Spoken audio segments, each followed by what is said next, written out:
Nós, das ciências sociais, ainda somos poucos num país em que tem uma dificuldade em termos institucionais de conceituar de maneira adequada, pertinente, aquilo que seja os desastres, né?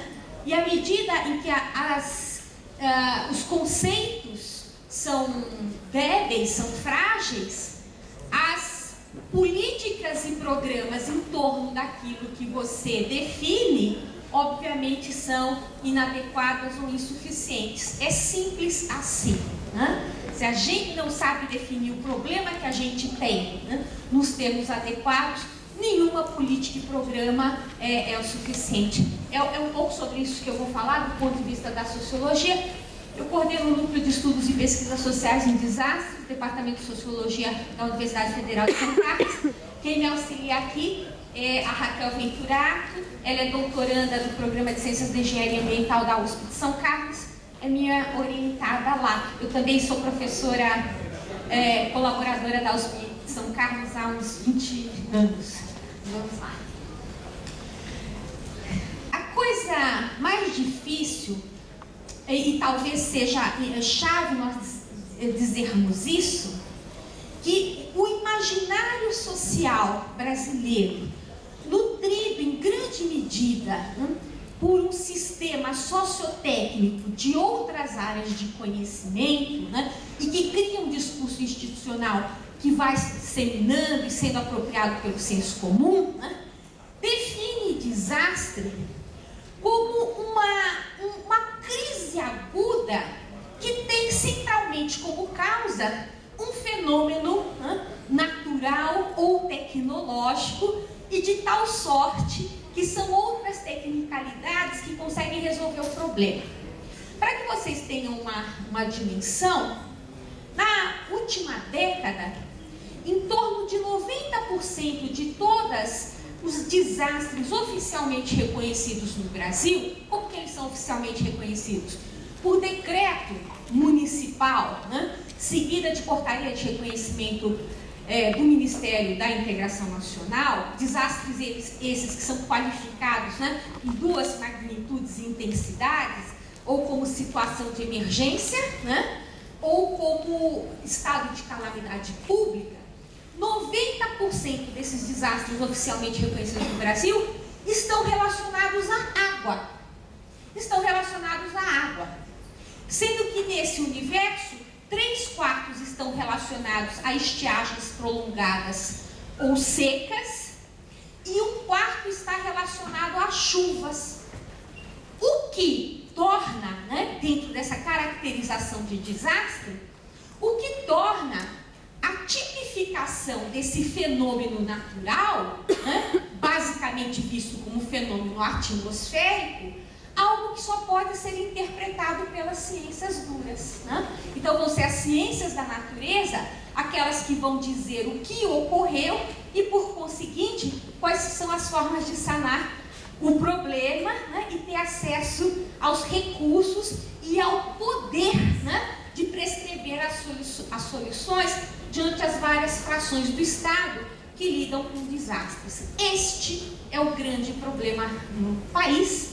A gente está mais de uma década falando sobre isso e é uma pena que, apesar de falar, não reverbera o fato de que a sociologia dos desastres, que é uma sub-área da sociologia muito recente no Brasil, tem mais de 40 anos no exterior, um debate europeu e americano, e já tem como consenso mínimo o fato de que desastres são fenômenos sociais, desastres são crises essencialmente sociais. Ora, o que existe quando você define desastre como um fenômeno social e não natural, né? É um outro, né, sistema sociotécnico que as frações do Estado têm que chamar para conversar, né? E é um sistema sociotécnico da área das ciências sociais que tem outro tipo de dialogicidade com os grupos que são severamente afetados, né? Rumo a pensar o problema e as soluções de maneira participativa, né? Então é um outro desenho de poder. E é disso essencialmente que se trata. Ninguém quer mexer nesse desenho de poder, por isso a gente insiste em definições burras sobre desastre, que por isso mesmo, por mais dinheiro que se injete, né, e por mais inchada que fiquem as instituições que lidam com os desastres, eles tendem a evoluir, né, e se alastrar pelo país e se tornar mais intensos e catastróficos. Nesta uma década em que eu estou dizendo isso no Brasil, as estatísticas confirmam o que eu estou dizendo. Por isso, as indagações pertinentes, quando a gente considera que desastre é uma crise social, como o debate internacional assim o considera, é fazer perguntas simples, né? Perguntas: ocorreu o quê? Onde? Quando? Com quem? E quem foi o responsável? Né? Se a gente fizer essas perguntas simples, a gente também tem outras questões de fundo. Né? Quando a gente pergunta ocorreu o quê, será que é pertinente que a gente tenha apenas o foco nas chamadas ameaças naturais? Né? Será que o processo sócio-histórico de espacialização, diante uma lógica de desigualdade distributiva do território, não é um fator essencialmente explicativo do porquê chuva de mais e chuva de menos gera danos materiais e imateriais? Então é um processo sócio-histórico de natureza social, né? Onde, né, as territorialidades seguras e inseguras, elas se explicam mutuamente. Me incomoda profundamente esta feição tecnicista da cartografização das áreas de risco, como se a gente pudesse agora, né, no uso dessas perícias, que associam perícias das áreas de ciências atmosféricas, perícias da área de geografia, perícias da área de geologia, né, entre outras perícias duras, das áreas duras, né, dizer que existem territorialidades inseguras, como se a gente pudesse fazer isso prescindindo de dizer que essas territorialidades inseguras estão debaixo de um processo de exclusão, né, das áreas ditas ambientalmente mais nobres, estão debaixo da omissão do poder público no acesso a uma infraestrutura que poderia eventualmente tornar aquele terreno menos ameaçador, e dizer, sobretudo, a relação que as áreas ditas de risco têm com as áreas ditas seguras, que tem um recorte de classe social absolutamente nítido. Então não adianta você cartografar a área de risco achando que o problema e o remédio, né, pode ser concentrado naquela espacialidade, porque ela é uma configuração de encontro com a afluência social nas áreas ditas mais nobres, mais seguras, que coincide com a melhor acesso à infraestrutura pública. Então, se a gente não trabalhar essa espacialidade em termos relacionais, também é muito difícil a gente entender por que os desastres evoluem. Evoluem como um processo de exclusão socioespacial. Quando acontece o desastre, né? É muito importante a gente definir que por detrás de uma crise aguda, né? Dizer, por exemplo, que aconteceu uma catástrofe no dia 12 de janeiro de 2011 na região serrana do Rio, por detrás dessa crise aguda, né, seguida de outras crises agudas, houve de novo uma crise em abril de 2012, outra aconteceu em seguida, poucos dias atrás, em Nova Friburgo, e por detrás de crises agudas sucessivas, existe uma crise crônica que diz respeito à desigualdade distributiva do país, inclusive em termos da territorialidade. Com quem? Né? Não é só com os grupos que estão na cena de destruição. Se você for procurar os responsáveis, isso diz respeito a relações de poder. Ou seja, a trama socioespacial, e temporal, é muito mais abrangente. Outras perguntas que a gente tem que fazer na pobreza discursiva das instituições públicas em torno do desastre é que havia, como você visualiza apenas um momento de crise aguda, né, um momento do dito impacto de um fator de ameaça, que no caso do Brasil é dito como natural, né, chuvas intensas, estiagens prolongadas, é querer dizer que antes, é querer conceber, em termos do imaginário social, que antes havia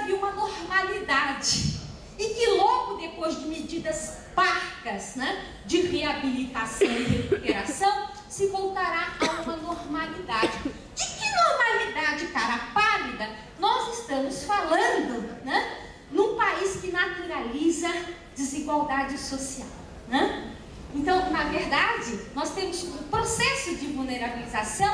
Assim, o professor Henri Axelrod pensa o problema, e se nós pensarmos em processo de vulnerabilização, obviamente a gente consegue entender, né, que a normalidade era a normalidade da fragilidade socioespacial, né? E por conseguinte também endossar dessa fragilidade, dessas relações assimétricas em termos da interlocução com o poder público, né?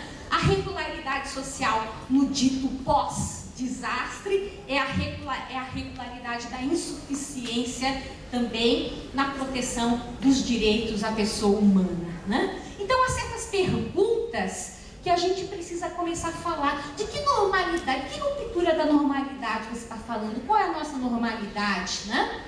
Os mesmos tipos de fatores de ameaça que causam recorrentemente crises agudas, elas podem ser justificadas pelo ente público como chuva inesperada? E as mortes em deslizamentos, enchentes, enxurradas, elas podem continuar sendo chamadas de fatalidade, né?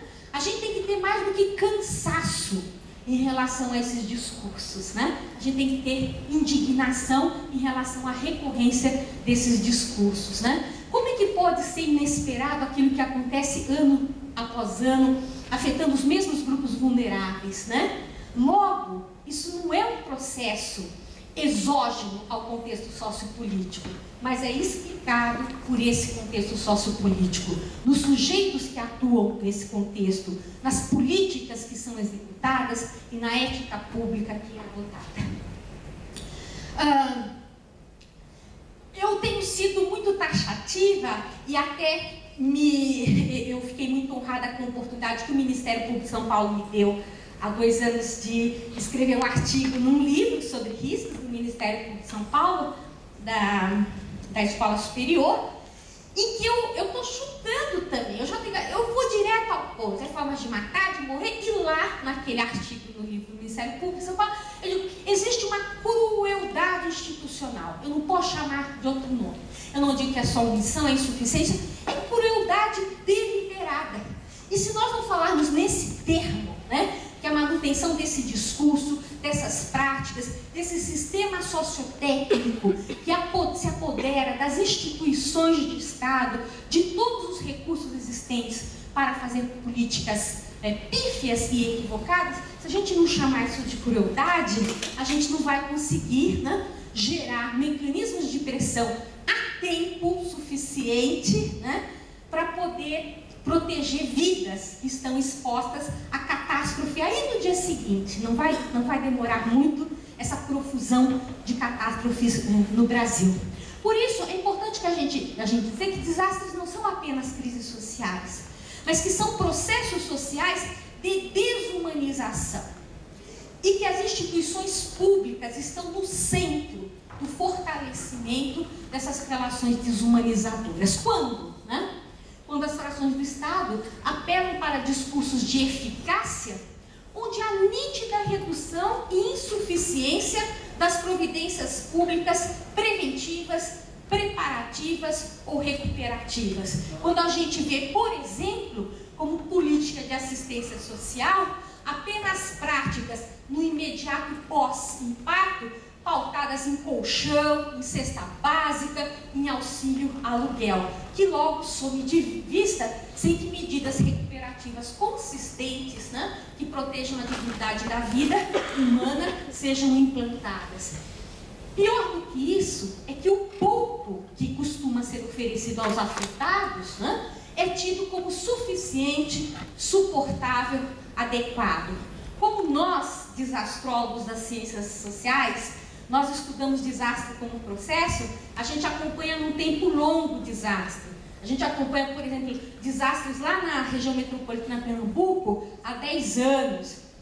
Na região serrana, nós estamos há pelo menos 7 anos na região serrana e por aí em diante. Então a gente acompanha sucessivos desastres crises agudas, encontrando qual é o perfil da crise crônica e vendo o que é isso, né? É sempre o colchão, a cesta básica, um programa habitacional que é insuficiente. Os números sobre a real dimensão são imprecisos, somem de vista, né? Os números sobre afetados, mortos, desaparecidos, e reaparecem quando convém. Esses números reaparecem quando convém para instrumentalizar projetos de poder do sistema sociotécnico. E ademais, não se trata de número, né? Se nós pensarmos que a afetação dos desastres, né, ocorre sistematicamente com os mesmos grupos sociais, que não por coincidência têm um recorte de classe nítido, nós entendemos que essa afetação no desastre é uma afetação multidimensional.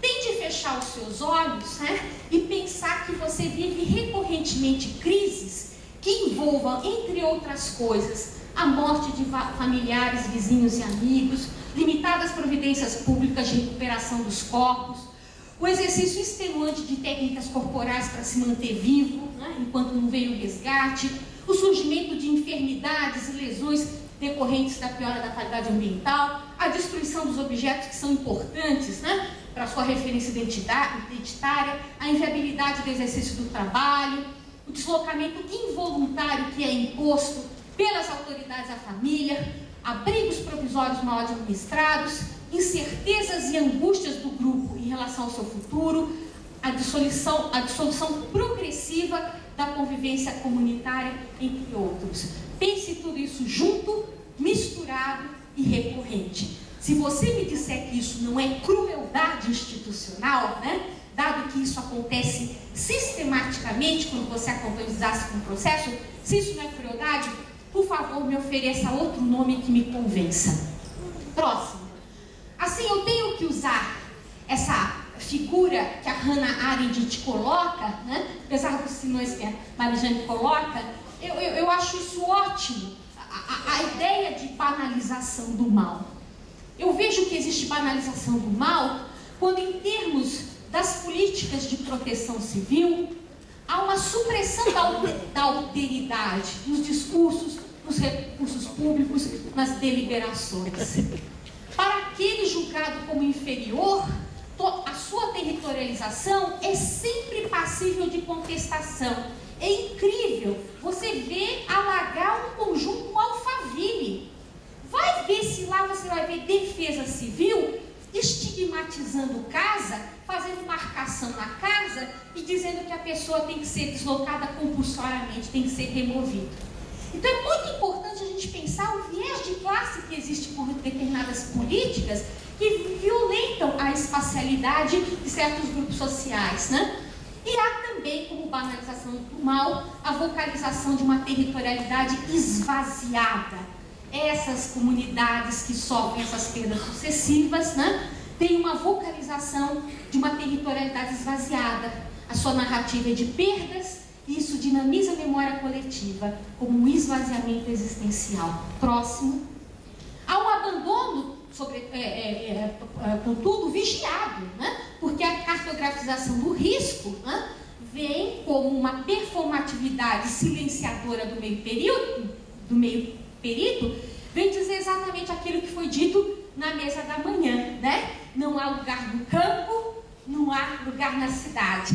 E a cartografização, né, esse instrumento técnico, ele vem para silenciar o seu direito ao pertencimento, o seu direito àquele lugar, sem te dar resposta nenhuma sobre qual é as novas possibilidades de produção ao lugar. Isto é um genocídio. Como se pode ter uma preocupação com o bem maior da vida, né, se a gente vê a escalada das mortes nos desastres? É preciso que a gente considere que morte, né, causa o silêncio de quem morre, mas o silêncio também é um discurso sobre a relação que os mais pobres têm com o Estado. Cada corpo que é encontrado, ou que é pior ainda, como eu publiquei recentemente, cada desaparecido que não é encontrado é pior do que o morto. Porque o morto permite à sua rede social, né, tentar se refazer através do luto. E o desaparecido? Quando você tem centenas desaparecidos que não são encontrados e as providências públicas se esvaem depois das primeiras semanas e meses. O desaparecido, mais do que o morto, quer dizer para você, pobre daquela comunidade, se preocupe, cidadão, né? Subcidadão, o seu futuro é esse aí. É isso que quer dizer. É isso que o desaparecido indica para toda a sua rede social, né? O seu futuro é este aí. Podemos passar? Eu talvez queira dizer nesse acabou, 0 minutos, né? Eu talvez quisesse dizer essa harmônica. É terrível a gente assim, né? Ficar para o final. É muita desvantagem, né? Talvez eu queira falar para aqueles que estão em desvantagem também, né? A minha maior preocupação não é só saber, né, que nós estamos, como nação brasileira, rumando para desastres catastróficos, e não é pela ingenuidade, mas pela escolha do governo brasileiro. Isso me dá uma tristeza, porque eu sou servidora pública federal. Isso me dá uma tristeza, né, de ver a escolha, né, que o governo federal, né, formado por figuras que vieram de uma luta política também, né, fazer a escolha pela pior opção sobre o que é realmente desastre, né, quais são os processos sociohistóricos que contribuem para isso e como construir efetivamente, democraticamente, as políticas de proteção civil. Se enganam, dotando de um mega poder, né, certas autoridades peritas das ciências duras, né? Muitos milhões, novas instituições, centros de monitoramento de desastre, etc. Todos nós vamos pagar um preço pelas más escolhas do governo federal. Se eu pudesse fechar com uma frase, eu fecharia com a frase do professor da USP, sociólogo José de Souza Martins, né? O fulcro dos desastres que se tornaram catastróficos é a nossa persistente escolha pela modernidade anômala, né? Se chamou de neodesenvolvimentismo, etc. É a escolha por um progresso sem rumo e, sobretudo, um progresso que garanta a manutenção da desigualdade social, inclusive decisória em relação à proteção civil. Eu gostaria de ter passado mais um vídeo, pode passar rápido, pode passar. Eu só queria dizer que nós coordenamos um núcleo onde grande parte das nossas obras, inclusive os livros de Sociologia dos Desastres, os 2 primeiros, estão disponíveis por internet, www.ufscar.br/MEPED, e depois eu faço uma outra intervenção trazendo essas falas dessa afetação multidimensional, trazendo a fala de moradores de Teresópolis que infelizmente não puderam estar aqui hoje. O próximo. Obrigada.